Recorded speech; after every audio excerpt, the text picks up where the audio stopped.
Many people have given many reasons for why Xi Jinping did not attend G20. In fact, there is another meeting coming up with President Biden on the west coast of the United States, and it is believed that he will not be attending that too.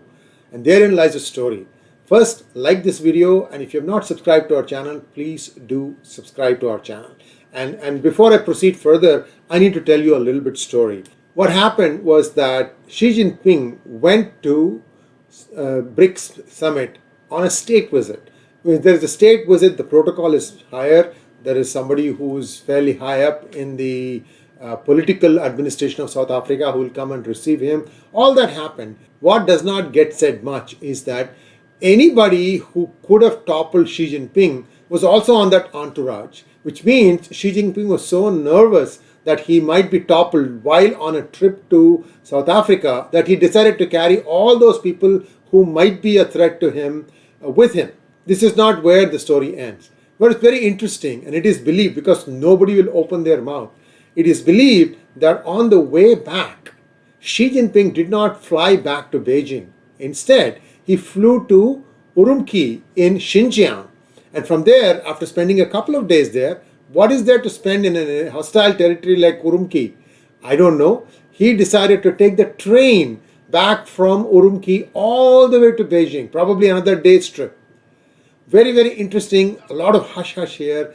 Why was it that Xi Jinping decided to use the train? There is your path from 𝗤𝘂𝘁 all the way across to Beijing.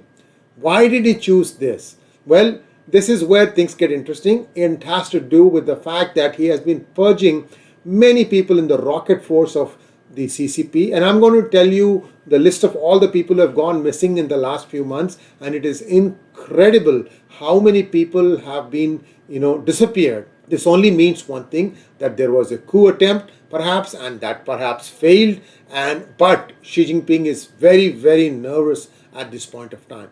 To add to all his miseries, something else has happened in the last week. In Inner Mongolia, there was a coal mine. This coal mine was in a place called Ordos, and the coal mine was closed for a long time because of corruption, but then somebody came and bid for that, and then they decided to convert it into an open mine. Well, in this mine, which is having coal, there was also uranium. And a way to separate the uranium from coal was not properly followed. Therefore, when coal got shipped out of this mine to various parts of China, it had traces of uranium in it. Well, what happened was, after that, on 4th of September and 5th of September, many people started feeling asthmatic symptoms. In fact, just around that time, in Inner Mongolia, there was a thunderstorm. When there's a thunderstorm, usually things get pleasant in China, things get cleaner because of the dust settling down, On the contrary, what happened this time around was people started feeling asthmatic. And they said, the doctors tried to explain it off, saying it was a thunderstorm asthma, whereas it looks like it was more like radioactive dust that got from these open mines, and that may have entered people's lungs. Many people have actually died, and the way they were buried in radioactive suits. That tells you that there is certainly some fear that there may be a radiation leak in and around China. Now, to add more credence to the story, the Chemical Defense Force, which is an elite unit, has been deployed to try and contain this. But remember, I told you that the coal from here got shipped to various parts of China because China generates 60 to 65% of its electricity using coal-fired plants. So it's out in the atmosphere. In fact, there is no better proof than the fact that the ambassador to China from United States has actually moved south, and he has tweeted with a picture of him taking the train from Beijing to Hubei, which is well down south. So why is this being done? Because Beijing is hardly 500 kilometers from Inner Mongolia. Not only that, the United States ambassador to Japan, Rahm Emanuel, has also been tweeting away asking what is happening in China. So who are the people who have been missing? Foreign Minister Xinjiang has been missing since the 25th of June. The defense minister, last seen in public on the 29th of August, Li Shangfu, and PLA Rocket Force Chief 𝗤𝗚𝘂𝗁 missing since late June. 𝗣𝗚𝗂𝘁, who is the deputy commander of CCP's rocket force, he committed suicide on July 6th. Shang Hong, deputy commander, strategic support force and commander of the space force, has not appeared in public since 2022. And the vice chairman of PRC Central Military Commission, 𝗤𝙤𝙤𝘀𝘀, has been rumored to be implicated.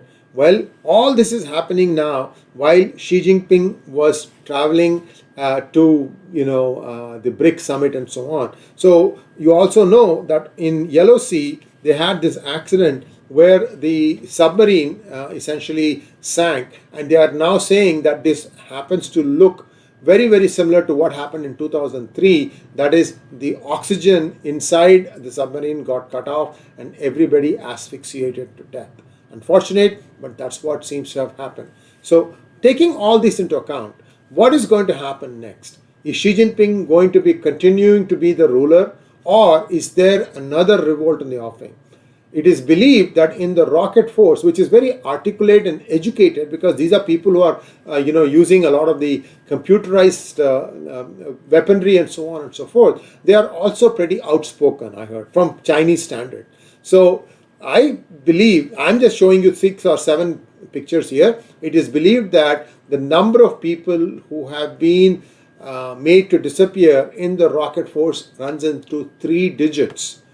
150, 999, we don't know. 3 digits is 1002 to 999. Nobody knows the number, but clearly Xi Jinping is very afraid right now, and he doesn't know where his opposition is going to come and attack, and I don't think he's going to have any plans of attacking Taiwan, at least in the near future, unless he really takes a brash move and says, okay, I'm going to quell all this and then go and attack Taiwan. I don't see that happening, especially given the radioactive leak in Inner Mongolia. This is a very serious thing, and we have to wait and see how that plays out. Thanks for watching. Please like, share and subscribe to our channel. Don't forget to click on the bell button for notifications. Namaskar.